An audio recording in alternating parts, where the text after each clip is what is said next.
नमस्कार सर्वांना, जय शिवराय। आज आपण अशा सुंदर ठिकाणी आलेलो आहोत।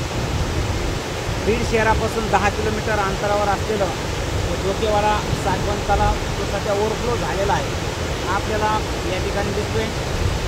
शुभ्र अशा प्रकारची पांढरी चादर जणू काही अंतरली असं ते दृश्य आहे। आणि जी नदी आपण पाहत आहोत ती आहे बिंदुसरा नदी। बीड शहर आणि बिंदुसरा ह्या दोघांचं असं घट्ट नातं आहे। बिंदुसरा नदीलाच बीडची जलवाहिनी असं सुद्धा म्हटलं जातं, कारण बिंदुसरा नदीवर बीडच्या जवळच एक धरण आहे। हे सर्वांना माहीत आहे, पण हे मात्र असं आहे एकदम डोंगराच्या कुशीत वसलेलं आहे। हे फार कमी लोकांना माहीत आहे। बीडच्या पश्चिमेला इथं पिंपळवाडी, डोकेवाडा, बांगरवाडा ही गावं आहेत। त्या ठिकाणी हा साठवण तलाव आहे। तर हा साठवण तलाव निर्माण होण्यामागचं जे कारण आहे ते म्हणजे 1989ला बीडमध्ये म्हणजे 32-33 वर्षापूर्वी 25 जुलै रोजी खूप मोठी दुर्घटना झाली होती। सध्या जे बीडच्या जवळ असलेलं, पालीच्या जवळ असलेलं बिंदुसरा धरण आहे ते धरण फुटलं होतं। त्यावेळेला आम्ही लहान असतो, 4वी-5वीला असतो। तर दिवसभर पाऊस झालेला होता, बिंदुसऱ्याला पूर होता, परंतु तो पाऊस उघडलेला होता। धरण फुटलं असं काही वाटलं नव्हतं आणि अचानक रात्री ते धरण फुटलं। खूप मोठी प्राणी आणि त्याचबरोबर पर्यावरणाची हानी झाली होती। आणि मग त्या प्रश्न नेमली होती, त्या प्रश्न समितीने एक निष्कर्ष दिला होता, एक अनुमान काढलं होतं। बिंदुसरा नदीवरचा येणारं जे काही थेट पाणी आहे ते आणविण्यासाठी बीडच्या वरच्या बाजूला सुद्धा, बिंदुसरा नदीच्या वरच्या बाजूला सुद्धा काही 1-2 धरणं असावी। आणि मग त्याच कल्पनेचा आधार घेऊन किंवा त्या निष्कर्षाचा आधार घेऊन हे डोकेवाडा पाणी साठवणीचा जो तलाव आहे तो तयार झालेला आहे। असा जे तलाव करसुंडीला सुद्धा आहे, तोही एक दिवशी मी तुम्हाला दाखवणारच आहे। आज फक्त आपण हा डोकेवाडा तलाव या ठिकाणी उन्हाळ्यामध्ये बीडकर मंडळी बरीचशी पोहण्यासाठी येतात। ज्यावेळेला इथला ओव्हरफ्लो होतो त्यावेळेचं दृश्य हे अतिशय म्हणजे अमीट पापण्याने, अमीट नयनाने, अमीट डोळ्यात साठवावं अशा प्रकारचं हे रूप आहे। निसर्गामधला जो पाण्याचा आवाज असतो, अगदी प्रत्येक ठिकाणचा आवाज वेगवेगळा असतो, हा त्या ठिकाणीच जाऊन तो आपण अनुभवला पाहिजे।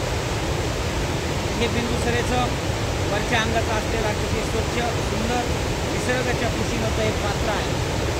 पाण्याचा आवाज काही वेगळ्या प्रकारचा खळखळाट आपल्याला येतोय। या साठवण तलाव आता ओव्हरफ्लो झालेला आहे आणि समोर जाताना तुम्हाला ही अवकळ असलेली बिंदुसरा दिसते। आणखी थोडंसं पुढे गेलो एक 3 ते 4 किलोमीटर अंतर की लगेच बिंदुसरा मुख्य धरणाचं म्हणजे बीडजवळच्या धरणाचं बॅकवॉटर आपल्याला दिसतं। हे डोकेवाडा तलाव साधारण 90च्या दशकामध्ये हा तयार झालेला आहे। या तलावामुळे परिसरातील सिंचनाचा प्रश्न सुटलेला आहे। शेतीसाठी मुबलक अशा प्रकारचं पाणी उपलब्ध झालेलं आहे।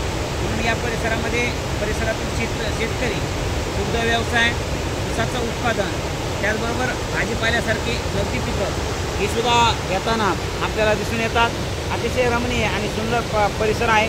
उन्हाळ्यामध्ये जरी आपण ह्या भागात आलो, आम्ही नेहमी येतो, तर इथला जो परिसर आहे शेती परिसर हा नेहमी समृद्ध असतो।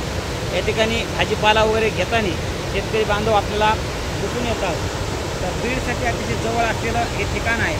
निसर्गाच्या कुशीत जाण्यासाठी या ठिकाणाचा आपण आवर्जून आनंद घेतला पाहिजे।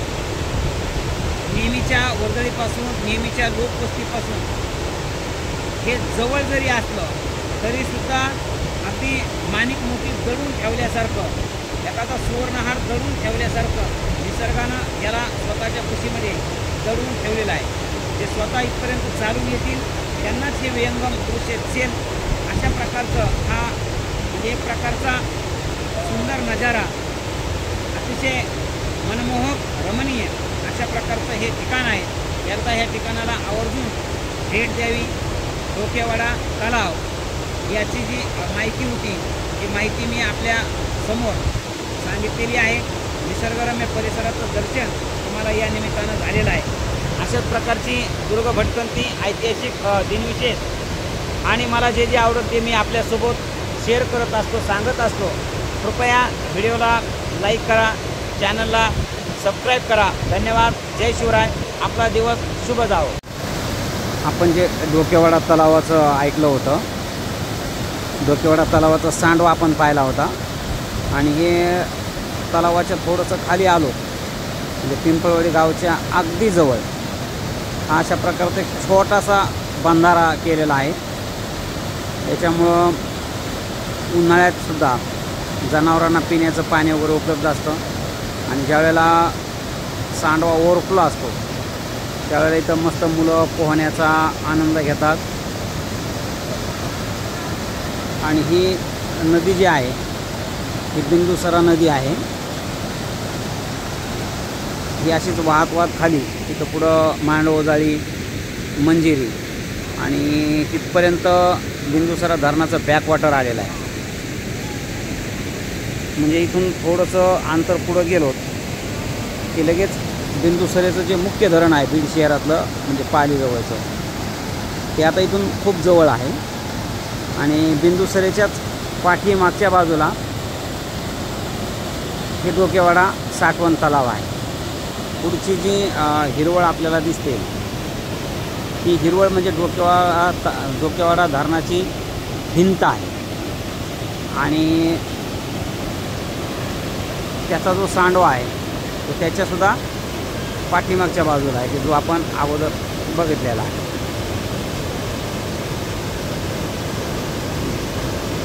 पाण्याला खरोखरच एक मस्त नाद असतो.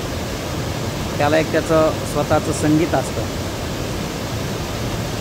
सांडव्यातून पडणारं पाणी आणि या बंधाऱ्यातून पडणारं पाणी या दोन्हीच्या आवाजामध्ये निश्चितपणे फरक आहे.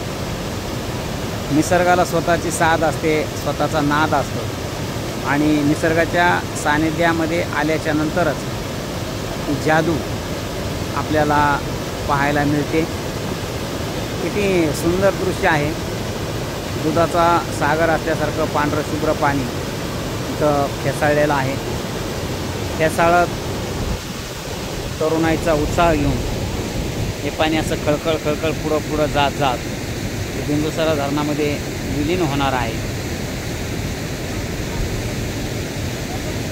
आजचा रविवार एक रमणीय सकाळ, रमणीय दृश्य ही आज पाहायला मिळालेली आहेत. धन्यवाद.